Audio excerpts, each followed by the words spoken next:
Within a few years, the Giants missed out winning World Series because of Fred Merkel and Fred Snodgrass, and New York never forgot. Hi folks, it's Peter Lemieux from the BadderSports. Brand new hats, beautiful hats with a bag to put over your head when your team is doing terribly. So I wanted to tell you a story today which I call the story of two Freds. Now to begin, this happened in the early 1900s, so it's 130 years ago. We're way back in history. New York had three teams. There was a team called the New York Highlanders, who evolved into the Yankees, and there was the Brooklyn Superbas, who became the Dodgers. But there was always the New York Giants. And the Giants at this time were really the most loved team in New York City. However, in 1902, they finished 53 and a half games out of first place. They were pathetic. We could have sold these bag-on-the-head hats in New York at that time. They went out and hired a manager by the name of John McGraw. Now, John McGraw is not what this story is about, but I want to tell you a little bit about him. John McGraw, Hall of Fame manager, was fiercely competitive, and it wasn't below him to even cheat if he had to win a game. Prior to coming with the Giants, John McGraw's team needed a second baseman. So he signed a player named Charles Grant, who was playing in the Negro Leagues. And that was not allowed, but he was light-skinned. So he and Charles Grant concocted this fiction that Charles Grant was now a Native American named Tokahama. So he signed Tokahama to be his second baseman and might have gotten away with it, except players on other teams had seen Charles Grant play in the Negro Leagues. So before the season started, that did not work. Another thing John McGraw did in a playoff game, which I'm going to discuss with you, he had a playoff game to win the pennant.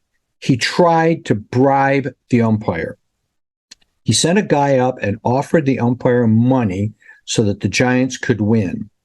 When the season was over, this all came out that John McGraw tried to bribe an umpire. And here was the decision, curious as it was. No punishment for John McGraw because, number one, the umpire didn't take the money. I don't know how that made him innocent. And number two, the Giants ended up losing the game anyway, so no harm, no foul. John went on, even though he had tried to bribe an umpire. So this is a kind of character we have in John McGraw. And he took this team, and he, in time, got them to win. In 1905, they actually won the World Series, and in 1908, they were tied for first place on the last game of the year against the Chicago Cubs. They had to play each other in New York. The winner got to go to the World Series. So here begins my story of the two Freds. In this game, September 23rd, 1908, it was the bottom of the ninth inning. The Giants were up, and there were two outs, and they had a runner on first, and a guy by the name of Fred Merkel singled. So the runner on first went to third. Fred was on first. Two outs, first and third. And a guy by the name of Al Bridwell, long since forgotten, hits a single into the outfield to win the pennant for the Giants. And in those days, if you've ever seen pictures, the fans actually sat in the outfield. There was no fence. There was an outfield. So the fans were on the field. The single goes out. Giants win. Fans going crazy, storming the field, and something happened. Fred Merkel on first base never touched second base. He stopped to celebrate, and they all ran into the dugout. That was not unnoticed by the Cubs second baseman, Johnny Evers. Now, here the story becomes part fact, part fiction. One story is that Johnny Evers ran into the crowd and wrestled the baseball from a fan. Another story says he didn't bother. He just went in the clubhouse and grabbed a baseball. But either way, he ran the second base umpire down, dragged him back out onto the field and said, he didn't touch second, stepped on second base. In the mayhem that was going on, the umpire had to rule Merkel out for not going to second. And we all know if there's a force out, the run doesn't count. So the game was still tied, but it couldn't be played. In fact, the fans thought the Giants had won the pennant. They had to schedule the game 2 days later, and they were going to replay the whole game. The Giant fans were so furious that they hadn't won the pennant, they had to drive the Cubs team in armored vehicles in 1908. And as fate would have it, the Cubs won. They won the pennant, went on and won the World Series. Now, they would not win another World Series until, I think it was like it was over 100 years before the Cubs ever won a World Series again. Now, what's the story? Fred Merkel was the bonehead guy who didn't touch second base. And he was just, it was all blamed on Fred Merkel.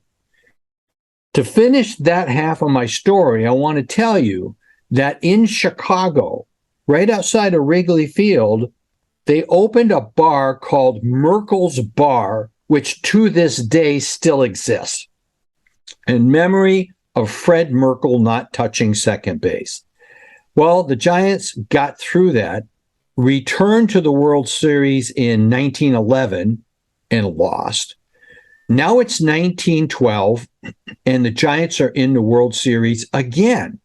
McGraw's got them winning, and they are in the last game of the World Series, and it's a very, very close game. The Giants had a center fielder by the name of Fred Snodgrass. Fred Snodgrass was a pretty decent player. He was known for being a great, great fielder. He once stole 51 bases in a season, and he always batted in the 270, 280s. He once hit 321. So it goes to extra innings. The Giants are pitching the Hall of Famer Christy Mathewson, and they grab a 2-1 lead in the top of the 10th inning. So they go to the bottom of the 10th, needing 3 outs to win a World Series. The first batter hits a fly ball to center field. Fred Snodgrass gets under it and drops the ball. Fred Snodgrass did not drop fly balls, but he dropped this one. And I'm trying to remember who they were playing, but the opponents had the winning run on second base. The next batter hit a ball into the gap, and Snodgrass made the best catch of the whole World Series, diving to a ball they never thought he could catch, and he caught the ball, saving the game, and threw it back in. The Giants got a couple more outs, one more out, but somehow, fate being what it is, they lost the games when 2 runs scored with 2 outs. And if Snodgrass had caught the ball, they would have won the World Series. Christy Mathewson, who was known to be a very unemotional guy, was seen crying after the game. And the New York newspapers just blasted Fred Snodgrass. He played a couple more years and was a pretty good ball player, but New York never forgot his dropped fly ball. Now, to conclude the story, I must tell you that Fred moved to the West Coast, became a very successful banker, and accumulated quite a bit of wealth. Later on, at a very old age, Fred died on the West Coast in 1974. The New York Times he was also the mayor of Oxnard, California when he died. So the New York Times finds out he's dead, and here is the headlines that the New York Times put. Fred Snodgrass, 86, dead. Ball player muffed 1912 fly. 62 years later, that's what New York remembered Fred Snodgrass for, a muffed fly ball. So within a few years, the Giants missed out winning World Series because of Fred Merkel and Fred Snodgrass, and New York never forgot.